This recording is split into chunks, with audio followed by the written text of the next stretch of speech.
Danny, நான் ஒரு plan வச்சிருக்கேன். நாளைக்கு முழு பிசினஸையும் பார்க்காம உன்னோட வேலையை ஸ்டார்ட் பண்ணு. ஃபியூச்சர்ல நிரஞ்சன் குரூப்ஸோட பிசினஸ் நடக்கும் போதெல்லாம் சரண்யா குரூப்ஸும் அதுல தலையிடணும். நிரஞ்சன் குரூப்ஸுக்கு உண்மையான பிசினஸ் இருக்கக்கூடாது. எல்லாமே சரண்யா குரூப்ஸுக்கு மாறணும். ஒரே வார்த்தையில சொல்லணும்னா, பிசினஸ் மார்க்கெட்ல நிரஞ்சன் குரூப்ஸுக்கு தெரியாம அவங்களுக்கு எதிராவே நாம எல்லா ரூட்லயும் முன்னேறி போயிட்டே இருக்கணும் என்று சொன்னான் விக்ரம். அவன் சொன்னதை கேட்டதும் டேனி கண்களை அகலமாக திறந்தபடி விக்ரமை பார்த்து அதிர்ச்சியில் நின்றான். எப்படி விக்ரமால் இவ்வளவு பெரிய விஷயத்தை மிகவும் சாதாரணமாக சொல்ல முடிகிறது என்று அவனுக்கு ஆச்சரியமாக இருந்தது. டேனிக்கு பேசுவதற்கு கூட வாய் திணறியது. விக்ரம் ஹைதராபாத்தில் இருக்கும் மிகப்பெரிய பிசினஸ் மேனிடம் எல்லாம் நேரடியாக மோதுவதற்காக தயாராகி கொண்டிருந்தான். விக்ரமின் இந்த வேகம் உண்மையிலேயே டேனியை ஆட்டம் காண வைத்தது. அதிர்ச்சியில் அவனையே பார்த்தபடி நின்று கொண்டிருந்த டேனியை பார்த்தான் விக்ரம். லத்தின் குரூப்ஸை பற்றி நீ கவலைப்பட தேவையில்ல. லத்தின் குரூப்ஸை நீயே நல்லா ரன் பண்ணு. அதில் பிஸ்னஸ் பண்ணுறதுக்கான எல்லா அதிகாரத்தையும் நான் உனக்கு கொடுக்குறேன்.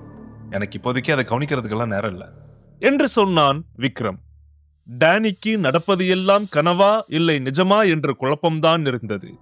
அவன் மெதுவாக தலையை ஆட்டியபடி ஓகே மிஸ்டர் விக்ரம் என்று பணிவுடன் சொன்னான். அவனுடைய கண்கள் மிகவும் உற்சாகமாக இருந்தது. விக்ரமிடம் ஒரு மேனேஜரை போல இருந்து பிறகு அவனுடைய கம்பெனிகளுக்கே பொறுப்பேற்று இருப்பதை நினைக்கும் போது டேனிக்கு பயங்கர சந்தோஷத்தை கொடுத்தது. டேனி இப்போது லத்தீன் குழுவுக்கு முன்னால் அமைதியாக மண்டியிட வேண்டிய அவசியமில்லை. அவனுக்கு என ஒரு தனி சாம்ராஜ்யத்தையே டேனி இப்போது வைத்திருந்தான். டேபிளில் விரல்களால் தட்டிக்கொண்டே தற்போதைய நிலையை பற்றி விக்ரம் யோசித்துக் கொண்டிருந்தான். அந்த நேரத்தில் சுரபியிடமிருந்து விக்ரமுக்கு ஒரு கால் வந்தது. ரிலாக்ஸாக போனை எடுத்து டேனியை பார்த்து ஒரு நிமிஷம் என்று சொல்லிக்கொண்டு கொஞ்சம் தனியாக சென்றான் விக்ரம். விக்ரம் போனை அட்டன் செய்ததும் சுரபி இன்னொரு பக்கம் படபடப்புடன் பேசினாள். விக்ரம், அங்கெல்லாம் ஓகே தானே? உனக்கு எந்த பிரச்சனையும் இல்லையே? ஹைதராபாத்ல ஏதோ நடக்குதுன்னு கேள்விப்பட்டேன் என்று கேட்டாள் சுரபி. ஹே பேபி, என்னாச்சு உனக்கு? ஹைதராபாத்ல என்ன நடந்தாலும் அது எனக்கு தான் நடக்கணுமா? நான் இங்க நல்லா இருக்கேன், எனக்கு எந்த பிரச்சனையுமே இல்லை என்று சிரித்துக்கொண்டே சொன்னான் விக்ரம். இல்ல, அந்த கிறிஸ்டல் பில்டிங்ல நடந்த விஷயத்தை பத்தி கேள்விப்பட்டதும் அது உன்னோட வேலையா தான் இருக்கும்னு என்னால புரிஞ்சுக்க முடிஞ்சது என்று சொன்னாள் சுரபி. உடனே விக்ரம் லேசாக சிரித்தபடி, அப்படியா, எதை வச்சு அப்படி சொல்ற என்று கேட்க, அதான் ஏற்கனவே நான் பார்த்திருக்கேனே, மும்பைல 7 ஸ்டார் குரூப்ஸ் பசங்களை போட்டு புரட்டி எடுத்து அந்த ஹோட்டல் பில்டிங்கே ஒரு வழி பண்ணினத. இந்த பில்டிங்ல நடந்த பிரச்சனையும் கிட்டத்தட்ட அந்த சாயல்ல தான் இருந்துச்சு. மட்டும் இல்லாம நான் உன்னோட வைஃப் என்று சொன்னவள் அப்படியே பாதியில் நிறுத்திவிட்டு உதட்டை கடித்துக்கொண்டு வெக்கத்தில் சிரித்தாள். என்ன என்ன ஏதோ சொன்ன மாதிரி இருந்துச்சு என்று விக்ரம் கேட்க, சுரபி விக்கப்பட்டு கொண்டு ஒன்னும் இல்ல என்று சொன்னாள். இல்ல, எனக்கு கேட்டுச்சு, என்னன்னு சொல்லு என்று விக்ரம் லேசாக சிரித்தபடி கேட்டான். இல்ல, நாம 2 பேரும் ஹஸ்பண்ட் அண்ட் வைஃப். உன்னை பத்தின ஒரு அண்டர்ஸ்டாண்டிங் கூட எனக்கு இல்லாம இருக்குமா? அதத்தான் சொல்ல வந்தேன் என்று சொன்னாள் சுரபி. இத நீ இதுக்கு முன்னாடி சொன்ன மாதிரியே சொல்லியிருக்கலாம், அதுவே நல்லா இருந்துச்சு என்று விக்ரம் சொல்ல, சுரபி லேசாக தனக்குள் சிரித்துக் கொண்டாள்.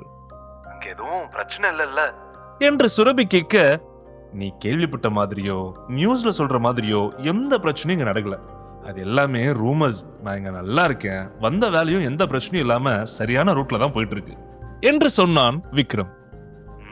சரி, ஓகே, ஹெல்த்த பாத்துக்கோ, நான் ஃப்ரீயா கேட்டு கால் பண்றேன் என்று சுரபி சொல்ல, சரி, எப்படி இருக்காங்க என்னோட மாமியார் என்று விக்ரம் கேட்டான்.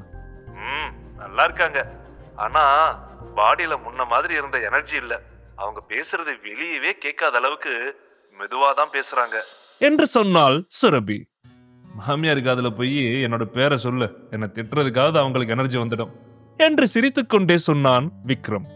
அதை கேட்டதும் சுரபி சிரித்துக்கொண்டே, சரி, ட்ரை பண்ணி பார்த்துட்டு சொல்றேன் என்று விளையாட்டாக சொல்லிவிட்டு போனை கட் செய்தாள்.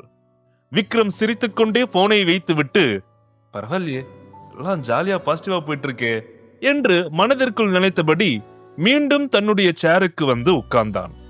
வேற ஏதாவது விஷயம் இருக்கா டானி? இன்னமும் ஏதாச்சும் சொல்லணுமா என்று விக்ரம் அவனை பார்த்து கேட்டான். என்னமோ ஒரு விஷயம் இருக்கு மிஸ்டர் விக்ரம், அது ஒன்றும் அவ்வளவு முக்கியமான விஷயம் இல்ல, இருந்தாலும் அதை உங்ககிட்ட சொல்லணும்னு நினைக்கிறேன் என்று டேனி சொன்னான். விக்ரம் டேபிளில் வைத்திருந்த ஃபைல்ஸை எல்லாம் புரட்டி பார்த்தபடி, என்ன விஷயம் டானி? எதுவா இருந்தாலும் சொல்லு. என்று கேஷுவலாக சொன்னான். இன்னைக்கு காலையில தேவிகா குரூப்ஸோட தலைவன் கௌஷிக் அந்த பார்க்கிங் லேடியை கூட்டிட்டு உங்களை மீட் பண்றதுக்காக கிறிஸ்டல் பில்டிங்க்கு வந்திருந்தான் என்று டேனி சொன்னான். யாரு? விஷ்ணு கூட இருந்தவனா? என்று சொன்னபடி விக்ரம் அவனை பற்றி கொஞ்சம் யோசித்தான். அவனை நினைக்கும் போது விக்ரமுக்கு சிரிப்பு மட்டும்தான் வந்தது. ஆமா மிஸ்டர் விக்ரம், அந்த கேடுகட்ட கௌஷிக் தான் நம்ம கான்ட்ராக்ட் எல்லாம் கிழிச்சு நம்மள பயமுறுத்தினான். இப்போ விஷ்ணுவும் இல்லாதனால அவனுக்கு ஹைதராபாத் சிட்டில எந்த சப்போர்ட்டும் இல்லை. இப்போ லத்தின் குரூப்ஸும் உங்களுக்கு சொந்தமாகிடுச்சு, அதனால உங்களை பார்த்து பயப்படுறான். இப்போ கூட அவங்க வெளியில தான் உட்காந்துட்டு இருக்காங்க என்று சொன்னான் டேனி. அதை கேட்டதும் விக்ரமின் சிரிப்பு அப்படியே அடங்கி அவன் மீது வெறுப்புதான் வந்தது.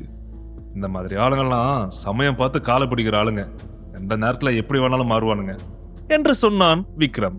அதற்கு டேனி ஆமாம் என்பதைப் போல தலையை ஆட்டியபடி அமைதியாக நின்று கொண்டிருந்தான். விக்ரம் ரிசப்ஷனில் இருந்த சிசிடிவி கேமரா வழியாக சோபாவில் உட்கார்ந்து கொண்டிருந்த கௌஷிக்கையும் நீரஜாவையும் பார்த்தான்.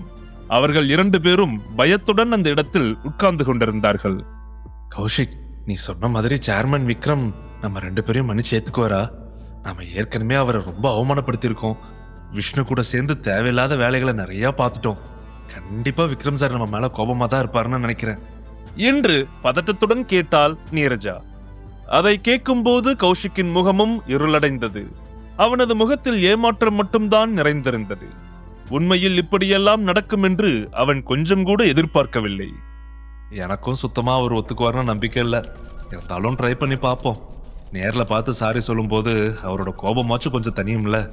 அடுத்த தடவை நம்மள பார்க்கும்போது அதே கோபத்துல ஏதாச்சும் பண்றதுக்கும் வாய்ப்பு இருக்குல்ல. அதுக்கு நாமளே அவர் இடத்துல வந்து காலில் விழுகிறது தப்பு இல்லை. கண்டிப்பா மன்னிக்க வாய்ப்பு இருக்கு. ஆனா இதுக்கு நாம விக்ரம் சாருக்கு கொண்டு வந்திருக்கிற இந்த அக்ரிமெண்ட்டை அவர் கிழிச்சு வீசிடுவாரோன்னு தான் எனக்கு பயமா இருக்கு என்று சொன்னான் கௌஷிக். விஷ்ணுவின் கம்பெனி முழுவதும் இப்போது விக்ரமுக்கு சொந்தமாகிவிட்டது. தேவிகா குரூப்ஸ் ஆஃப் இண்டஸ்ட்ரீஸ் அவனுக்கு இப்போது ஒரு விஷயமே கிடையாது. விக்ரமுக்கு அது ஒரு எறும்பை போன்றது என்று அவனுக்கு தெரியும். அதை நினைக்கும் போது அவனுக்கு நீரஜாவிடம் பேசுவதற்கே வாய் வரவில்லை. பயத்தில் அப்படியே உட்கார்ந்து கொண்டிருந்தான். விக்ரம் உண்மையிலேயே டேனியின் அசிஸ்டன்ட் என்றுதான் கௌஷிக் நினைத்துக் கொண்டிருந்தான்.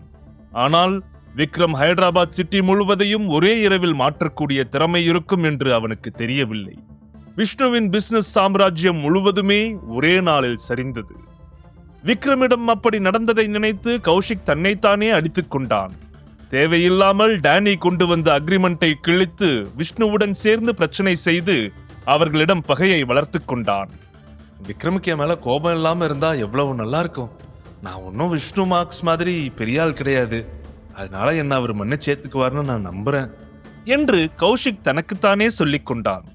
அப்போது அருகில் இருந்த நீரஜாவை பார்த்து, ஒருவேளை விக்ரம் நம்மளை ஏத்துக்கலனா, நம்ம மேல இன்னமும் கோபமா இருந்தா, அதுக்கு மேல என்னால எந்த பிசினஸும் பண்ண முடியாது. உன்னாலையும் வாழ்க்கையில ஒரு பெரிய ஸ்டாரா மாற முடியாது. இதுக்கு மேல நாம ஏதாச்சும் கம்பெனிக்கு வேலைக்கு சேர்ந்து பழச்சிக்க வேண்டியதுதான் என்று கவலையுடன் சொன்னான் கௌஷிக். இல்ல, நான் இதை இப்படியே விடமாட்டேன். அவரோட கைகாலில் விழுந்தாவது அவரை நான் சமாதானப்படுத்துவேன் என்று நீரஜா சொன்னாள். நானும் உன்னை நம்பிதான் இங்க வந்திருக்கேன். விக்ரம பத்தி எனக்கு எதுவும் தெரியாது. ஆனா அவரை பார்க்கும்போது ரொம்ப யங்கா இருக்காரு. இந்த வயசுல அவருக்கு பொண்ணுங்க மேல இன்ட்ரெஸ்டா இருக்கும்னு நினைக்கிறேன். அப்படி எதுவும் இல்லைன்னா நாம் அவரை சமாதானப்படுத்துறது கஷ்டம் என்று கௌஷிக் ஒரு சிகரெட்டை எடுத்து பற்ற வைத்தான். அவன் சொன்னதையெல்லாம் கவனமாக கேட்டபடி நீரஜா உட்கார்ந்து கொண்டிருந்தாள். ஹைதராபாத் சிட்டி முழுக்க செக் பண்ணி பார்த்தா முதல் 10 அழகான பொண்ணுகள்ல நீயும் இருக்க. அதனால நான் சொன்னது உனக்கு புரிஞ்சிருக்கும்னு நினைக்கிறேன் என்று சொன்னான் கௌஷிக். ஓகே கௌஷிக், நீ சொல்றது எனக்கு புரியுது. விக்ரம் ஒருவேளை அந்த மாதிரியான ஆளா இருந்தா அவரை எப்படி கண்ட்ரோல் பண்ணணும்னு எனக்கு தெரியும், நான் பாத்துக்கிறேன் என்று சொன்னாள் நீரஜா. கௌஷிக் சொன்னதுக்கு ஏற்றது போலவே நீரஜா இன்று மிகவும் கவர்ச்சியான உடையில் வந்திருந்தாள். விக்ரம் ஒருவேளை பெண்களில் ஆசையில் மயங்குபவனாக இருந்தால் கண்டிப்பாக நீரஜாவுக்கு அவன் மயங்கியே தீர வேண்டும். அந்த அளவுக்கு அவளுக்கு அழகும் கவர்ச்சியும் ஒரே மாதிரியாக இருந்தது. அந்த நேரத்தில் அந்த பில்டிங்கின் லிஃப்ட் கதவு திறந்தது. உள்ளே இருந்து டேனி வெளியே வந்து, உங்க 2 பேரையும் விக்ரம் சார் கூப்பிடுறாரு, போய் பாருங்க என்று சொல்லிவிட்டு அவன் அப்படியே வேறொரு இடத்திற்கு சென்று விட்டான். அதை கேட்டதும் கௌஷிக் ஆர்வத்துடன் வேகமாக எழுந்திருக்க, நீ இங்கே வெயிட் பண்ணு கௌஷிக், முதல்ல நான் மட்டும் தனியா போய் பேசி பார்க்கறேன் என்று சொன்னாள் நீரஜா. எதுக்கு? அதெல்லாம் வேண்டாம், 2 பேரும் ஒன்னாவே போலாம் என்று கௌஷிக் பதட்டத்துடன் சொல்ல, முட்டாள் மாதிரி பண்ணாத. இப்போதானே சொன்ன அவரை நம்ம வழிக்கு கொண்டு வரணும்னு. அங்க நீ என் கூட இருந்தா அவரால் எப்படி என்கிட்ட கம்ஃபர்டபுளா நடந்துக்க முடியும்? இப்போதைக்கு நீ வர வேண்டாம், நான் கால் பண்ணி சொன்னதுக்கு அப்புறம் வந்தா போதும் என்று சொல்லிவிட்டு நீரஜா மட்டும் விக்ரமின் அறைக்கு சென்றாள். போகும்போதே அவளது உடையை இன்னமும் கொஞ்சம் கவர்ச்சிகரமாக தெரியும்படி வைத்துக் கொண்டுதான் உள்ளே சென்றாள். மேலே சென்றதும் விக்ரம் ரூம் கதவை திறந்து, ஹலோ சார், உள்ள வரலாமா என்று கேட்டுக்கொண்டே கதவை திறந்து உள்ளே சென்றாள். விக்ரம் இருவரும் தான் வந்திருக்கிறார்கள் என்று நினைத்து ஃபைலை செக் செய்து பார்த்து கொண்டே என்றான். நீரஜா அருகில் வந்து நிற்கும் போதுதான் அவன் நிமிர்ந்து அவளை பார்த்தான். கௌஷிக் எங்க? நீ மட்டும் வந்திருக்க என்று விக்ரம் கேட்க, இல்ல, முதல்ல நான் உங்ககிட்ட பேசினதுக்கு அப்புறம் அவனை கூப்பிட்டுக்கலாம்னு தான் நான் தனியா வந்தேன் என்று சொன்னாள் நீரஜா. உன்கிட்ட பேசுறதுக்கு எனக்கு என்ன இருக்கு? முதல்ல நீ வெளியே போயிட்டு கௌஷிக் வர சொல்லு என்று கடுப்பான தொனியில் சொன்னான். உடனே நீரஜா கொஞ்சம் மெதுவாக அவன் அருகில் வந்து அவன் முன்னால் இருந்த டேபிளின் மீது ஏறி உட்கார்ந்து விக்ரமின் தோள்களில் கையை வைத்தபடி, மிஸ்டர் விக்ரம், எதுக்காக உங்களுக்கு இவ்வளவு கோபம்? அப்படி நான் என்ன தப்பு பண்ணிட்டேன்? உங்களோட கோபத்தை தணிக்க நாம எங்கேயாவது வெளியே போகலாமா? என் கூட டேட்டிங் வந்தவங்க யாருமே போகும்போது இப்படி உம்முன்னு திரும்பி போனது கிடையாது என்று சிரித்துக் கொண்டே சொன்னாள். விக்ரம் கடுப்பாக நெற்றியை தேய்த்தபடி, முதல்ல இந்த இடத்தை விட்டு எழுந்துரு என்று கோபத்தை கட்டுப்படுத்திக் கொண்டு சொல்ல, ஏன் மிஸ்டர் விக்ரம், என்ன உங்களுக்கு பிடிக்கலையா என்று கேட்க, இதுக்கு மேல ஒரு வார்த்தை பேசின உன்னை இதே இடத்துல கொண்டு போட்டுருவேன் என்று விக்ரம் மிரட்டும் தொனியில் சொல்ல, அப்போது விக்ரமின் கண்களை பார்த்ததும் டக்கன பயத்தில் டேபிளில் இருந்து கீழே இறங்கிக் கொண்டாள். என்னாச்சு மிஸ்டர் விக்ரம், உங்களுக்கு உண்மையிலேயே என்ன பிடிக்கலையா, இல்ல பிடிக்காத மாதிரி நடிக்கிறீங்களா? ஓ, ஆபீஸ்ல வச்சு இதெல்லாம் பண்றதுக்கு கூச்சமா இருக்கா? சரி, நாம எங்க வெளியே போகலாம்னு சொல்லுங்க, போலாம். எனக்கு எதுவா இருந்தாலும் ஓகே என்று சொன்னாள் நீரஜா. அந்த வார்த்தையை கேட்கும்போது விக்ரம் கோபத்தின் உச்சத்திற்கே சென்று விட்டான். இன்னொரு புறம் டேனி வேறு வேலையை முடித்துவிட்டு மீண்டும் லிப்டின் அருகில் வரும்போது அங்கே கௌஷிக் மட்டும் தனியாக உட்கார்ந்திருப்பதை பார்த்து, கௌஷிக், நான் தான் உன்னை அப்பவே மேல போக சொன்னேன்ல, இன்னும் இங்க என்ன பண்ணிக்கிட்டு இருக்க? விக்ரம் சார் ஏற்கனவே செம்ம பிஸியா இருக்காரு. நானே கஷ்டப்பட்டு பர்மிஷன் வாங்கிதான் உன்னை பாக்குறதுக்கு சம்மதம் வாங்கியிருக்கேன் என்று கோபமாக சொன்னான். மிஸ்டர் டேனி, நீரஜா அவரை பார்க்கத்தான் போயிருக்கா. கொஞ்ச நேரத்துல எனக்கு கால் வரும், அதுக்கப்புறம் நான் போய்க்கிறேன். இப்போதைக்கு நீங்களும் விக்ரம் சார் ரூமுக்கு போக வேண்டாம் ப்ளீஸ் என்று கெஞ்சும் தொனியில் சொன்னான் கௌஷிக். வாட் ஐயும் மேட், அவளதுக்கு அனுப்புன? மன்னிப்பு கேட்க போறது நீதானே? சாதாரண பார்க்கிங் பிரச்சனைக்கெல்லாம் பஞ்சாயத்து பண்ணிட்டு இருக்கிறது தான் அவரோட வேலையா? அவரு ஏற்கனவே செம கடுப்புல இருக்காரு, இதுல அவளை வேற அனுப்பியிருக்க. உன்னை எல்லாம் மீட்டிங்க்கு வர சொன்னது என்னோட தப்பு. உடனே 2 பேரும் வெளியே கிளம்புங்க. இப்பவே அவளை என்ன பண்றேன்னு பாரு என்று சொல்லி லிப்டை நோக்கி நடந்தான் டேனி. உடனே கௌஷிக் வேகமாக வந்து டேனியின் கைகளை பிடித்துக்கொண்டு, மிஸ்டர் டேனி, அவங்க 2 பேரும் உள்ள கொஞ்சம் பிஸியா இருப்பாங்க, நீங்க ஏன் அவங்கள தொந்தரவு பண்றீங்க? இதுவரைக்கும் விக்ரம் சார் உங்களுக்கு கால் பண்ணாததுலயே தெரியலையா அவருக்கு நீரஜா கூட இருக்கிறது இஷ்டம்னு? அப்புறம் என்ன, கொஞ்சம் வெயிட் பண்ணி பார்க்கலாமே என்று மெல்லிய தொனியில் சொன்னான். டேனி அவனை கோபமாக பார்த்தபடி, எப்ப இருந்து இந்த தொழிலெல்லாம் பண்ண ஆரம்பிச்ச கௌஷிக் என்று கேட்க, மிஸ்டர் டேனி, மன்னிப்பு கேட்க வந்ததால என்ன அந்த அளவுக்கு கேவலமா நினைச்சிட்டீங்களா என்று கௌஷிக் கேட்டான். பின்ன நீ பண்றதெல்லாம் அப்படிதான் இருக்கு. இப்போ நீ பண்ணிருக்கிற வேலைக்கு விக்ரம் சார் உனக்கு என்ன தண்டனை கொடுக்க போறாருன்னு நினைக்கும் போது எனக்கே உடம்பெல்லாம் நடுங்குது என்று டேனி சொல்ல, கௌஷிக் பயத்தில் எச்சிலை விழுங்கினான். அப்போது திடீரென லிஃப்ட் கதவு திறந்தது. நீரஜா கிழிந்த உடைகளோடு தன் மானத்தை மறைத்தபடி, என்ன காப்பாத்துங்க, விக்ரம் சார் என்கிட்ட தப்பா நடந்துக்க பாக்குறாரு, என்ன அவர்கிட்ட இருந்து காப்பாத்துங்க என்று அழுது கொண்டே வெளியில் ஓடி வந்தாள். டேனியும் கௌஷிக்கும் என்ன நடக்கிறது என்று புரியாமல் அதிர்ச்சியிலும் குழப்பத்திலும் பார்த்து கொண்டிருந்தார்கள். லாபியில் இருந்த மற்ற ஆட்கள் எல்லோருக்கும் அந்த காட்சியை பார்த்ததும் உடனே தங்களுடைய செல்போன்களை எடுத்து போட்டோக்கள், வீடியோக்கள் எடுக்க ஆரம்பித்து விட்டார்கள். நீரஜா நேராக கௌஷிக் டேனியின் முன்னால் வந்து விழுந்து, அந்த விக்ரம் என்கிட்ட தப்பா நடந்துக்க ட்ரை பண்ணினாரு, நான் வேண்டாம்னு சொன்னதுக்கு என்ன கொன்னுடுவேன்னு மிரட்டி கட்டாயப்படுத்துறாரு, நீங்க தான் என்ன அவர்கிட்ட இருந்து காப்பாத்தணும் என்று சொல்லிக்கொண்டு கதறி அழுதாள். முழு கதையையும் கேட்டு மகிழ பாக்கெட் FM ஆப்பை டவுன்லோட் செய்யுங்கள். லிங்க் டிஸ்கிரிப்ஷனில் கொடுக்கப்பட்டுள்ளது.